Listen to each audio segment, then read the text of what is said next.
নমস্কার।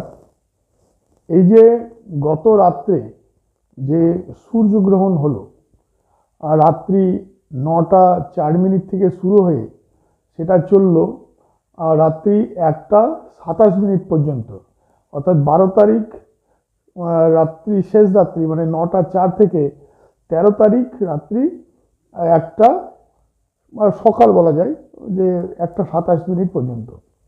ওই দিন আবার হরিয়ালি অমাবস্যা ছিল।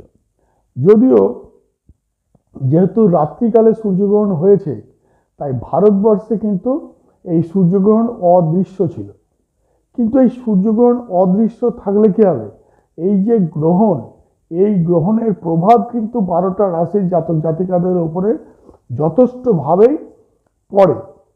এখন আমরা সেইটা নিয়ে আজকের হচ্ছে আলোচনার বিষয়, যে এই সূর্যগ্রহণ হয়ে যাওয়ার ফলে 12টা রাশির জাতক জাতিকার জীবনে, ভাগ্যে কি ঘটনা ঘটতে চলেছে, কাদের সুফল হবে, কাদের সতর্ক হয়ে চলতে হবে, সেইটা হচ্ছে আলোচনার বিষয়।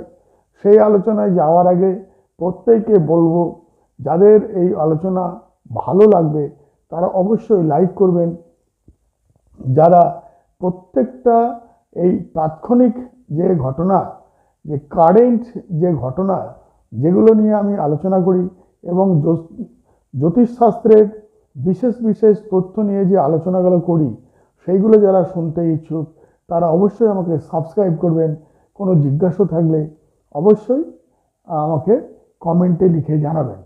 প্রথমেই দেখব যে মেষ রাশির জাতক জাতিকাদের জীবনে কি ঘটনা ঘটতে চলেছে এই সূর্যগ্রহণের ফলে। মেষ রাশির যারা জাতক জাতিকা, যারা চাকরির মধ্যে যুক্ত আছেন বা যারা নিজস্ব ব্যবসার মধ্যে যুক্ত আছেন, তাদের কিন্তু বিরাট বড় ধরনের একটা পরিবর্তন ঘটতে চলেছে। তাদের উল্লেখযোগ্য লাভ হবে। বাসস্থান এবং কর্মক্ষেত্রের একটা পরিবর্তন হওয়ার চান্স আছে। কাজের যে ধরন, সেই ধরনের কিছু পরিবর্তন আসতে পারে। তবে স্বাস্থ্য নিয়ে কিছু অপ্রয়োজনীয় খরচ খরচা তাদের কিন্তু হতে পারে। এরপরে দেখব যারা বৃষ রাশির জাতক জাতিকা, এই সূর্যগ্রহণের ফলে তাদের কি হবে।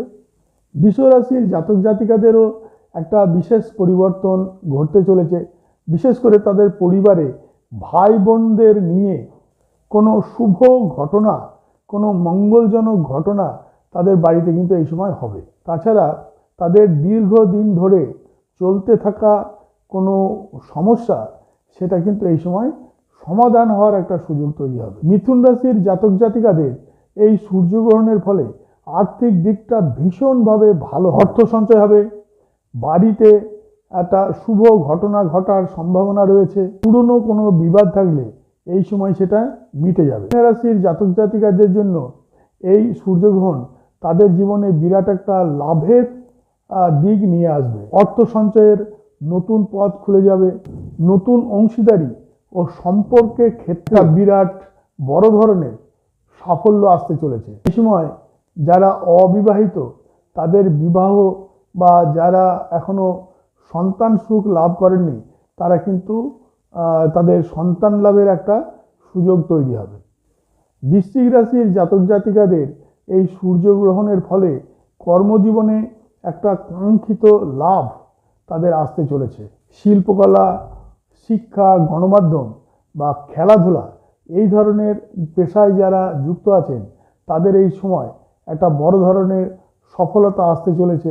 বিশেষ করে যাদের শিল্পকলার পূর্ব অভিজ্ঞতা রয়েছে। মকর রাশির জাতক জাতিকাদের এই সূর্যগ্রহণের ফলে বাড়িতে একটা শুভ এবং ধর্মীয় অনুষ্ঠান ঘটতে চলেছে। তাদের আর্থিকভাবে উল্লেখযোগ্য লাভ এবং বিভিন্ন সোর্স থেকে অর্থ ইনকামের একটা জায়গা তৈরি হবে, বিশেষ করে নতুন নতুন উৎস থেকে। এরপরে দেখব যে মীন রাশির যারা জাতক জাতিকা, এই সূর্যগ্রহণের ফলে তাদের ক্ষেত্রে ভীষণ একটা সুখবর আসছে। দীর্ঘদিনের বাকি থাকা যে কাজ, যেটা সম্পন্ন হতে দেরি হচ্ছিল, সেই কাজ এখন সম্পন্ন করার একটা সুযোগ তৈরি হবে। যারা চাকরি করছেন বা ব্যবসার মধ্যে আছেন, তাদের এই সময় ইতিবাচক কিছু পরিবর্তন আসতে চলেছে।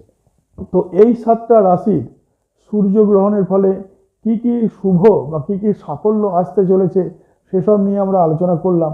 বাকি যে 5টা রাশি রয়েছে তাদের কি সতর্কতা অবলম্বন করা দরকার সেটা আমরা এবার দেখব। কর্কট রাশির জাতক জাতিকাদের এই সূর্যগ্রহণের ফলে এখন তাদের যে কাজ চলছে সেই কাজ সম্পন্ন করতে যথেষ্ট বাধা পেতে হবে, অনেক বেশি পরিশ্রমের প্রয়োজন হবে। স্বাস্থ্য, বাড়ি বা যানবাহনের ক্ষেত্রে তাদের মেরামতের জন্য খরচ খরচা তাদের যে বাজেট সেই বাজেট ছাড়িয়ে যেতে পারে।